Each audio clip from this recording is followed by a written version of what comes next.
Twin Sisters Digital Media presents Maxine and the Ghost Dog, written by Linda Pack Butler, illustrated by Grace Goldberg. Maxine and the Ghost Dog.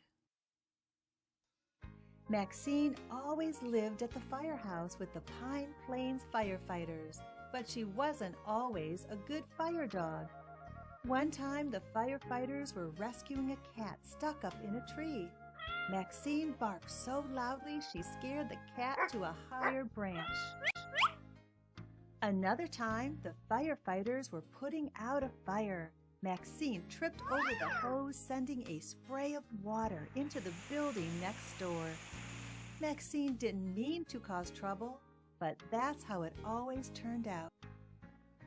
One day, when the fire alarm sounded and Maxine ran to take her place on the truck, Fire Chief Dave said, "No, Maxine, you can't come along. We can't have any more trouble." Maxine wanted to hide. She started up the stairs and kept going all the way to the attic. She had never been there before. Inside were old chests and boxes and lots of cobwebs and dust. She was feeling sad, but she was also very curious about this new place, so she poked around. Behind one of the trunks, Maxine found a big painting of a dog. The dog looked just like her. Even the spots were in all the right places. The dog in the painting looked so much like Maxine that she barked at it. Woof, woof. Oddly enough, the dog barked back. Ruff, ruff. Then it wagged its tail, and then it jumped right out of the painting and into the room. It was a ghost. This sent Maxine squealing behind a pile of old firefighter coats. "Wait," said the ghost dog. "Don't be scared. I just want to be your friend." Then the ghost dog sat down and began to lick his paws. "My name is Mac," said the ghost dog. "A long time ago, I was the official fire dog for the Pine Plains firefighters." "Really?" asked Maxine. The ghost dog sounded so friendly she inched towards him. "I want to be a good fire dog, but all I ever seem to do is cause trouble." "That's because you have a lot to learn," said Mac. "But now that you've found me, I can teach you everything." "Ruff, ruff," barked Maxine. That same afternoon, Maxine began her training. Outside, they played run around the firehouse to see how fast Maxine could run. "Speed is very important," said Mac. When the firefighters came back and saw Maxine, they asked what was wrong with her. You see, they couldn't see Mac, so she looked very silly chasing nothing around the firehouse. "I don't know," said Fire Chief Dave, "but I've never seen her run that fast." The next day, they played hide and seek so Maxine could practice finding things by smelling them. "A good nose is very important," said Mac. She even found one of firefighter Martha's gloves under a pile of old boots. "Where did this come from?" said Martha when Maxine brought it to her. "I lost this glove weeks ago."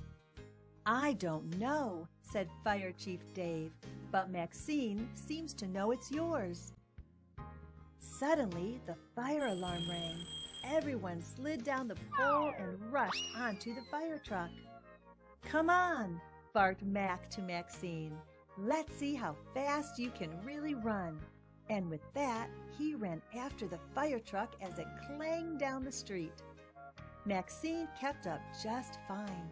She and Mac arrived just as the firefighters were jumping down from the truck. A tree had fallen and crashed right into the Parkers' house. "Is everybody out?" asked Fire Chief Dave, just to be sure. He knew the ceiling could cave in at any moment. Little Billy was crying. "My puppy! He's inside!" Maxine raced across the yard and into the house. "Use your nose," Mac called out. In just a few seconds, Maxine had sniffed out the puppy and chased him safely outside. "Thank you," cried Billy as he picked up the puppy in his arms. Maxine wagged her tail happily. Then Fire Chief Dave came over. "Good work, Maxine. When did you learn to do all that?" Maxine tried to explain about Mac. "Woof, woof," she barked. But the chief just kept talking. "But you know you're not supposed to be here. Lucky it wasn't a fire, or there could have been trouble." Maxine knew she had to keep on learning everything she could. So the next day she went back to her lessons with Mac. He taught her how to pick up things. "Strong teeth are very important," said Mac. Maxine practiced carrying dolls just by their dresses and heavier things like boots and buckets. "Hold your head out," coached Mac. Early the next morning, the fire alarm rang. "It's a house on fire," shouted Fire Chief Dave. This time when Mac barked, "Go!" Maxine jumped right onto the truck. Then she turned to look for Mac. But he wasn't there. He was standing in the driveway. "It's okay," called Mac as the fire truck left the station. "You can do it." Maxine was a little scared to be on her own. But as soon as she saw the fire, she sprang into action with the rest of the firefighters. "There are people inside," she heard the chief shout as she followed them into the house. Soon the firefighters carried a man, a woman, and a boy out to safety. But there was someone else still inside. Maxine made her way through the smoky house. She wrinkled her nose extra hard and followed the smell to a little baby girl lying in her crib. Maxine picked up the baby by her pajamas. Then she dashed through the house and out the door. When it was all over, Fire Chief Dave came up to her. "Well, it looks like the Pine Plains firefighters have a real fire dog after all." The next day, there was a big ceremony at the firehouse. Fire Chief Dave said, "Maxine, you have shown that you are a good fire dog. You are as brave and as strong as the rest of us firefighters. You are now the official fire dog for the Pine Plains firefighters." And with that, he shook her paw and put a little red fire hat on her head. Maxine thumped her tail with joy, but the chief wasn't finished. This hat belonged to Mac, the best fire dog the Pine Plains firefighters ever had. It was many years ago when my grandfather was chief. I'm sure Mac would be very proud to have you wear his hat. Maxine barked loudly. "Ruff, ruff!"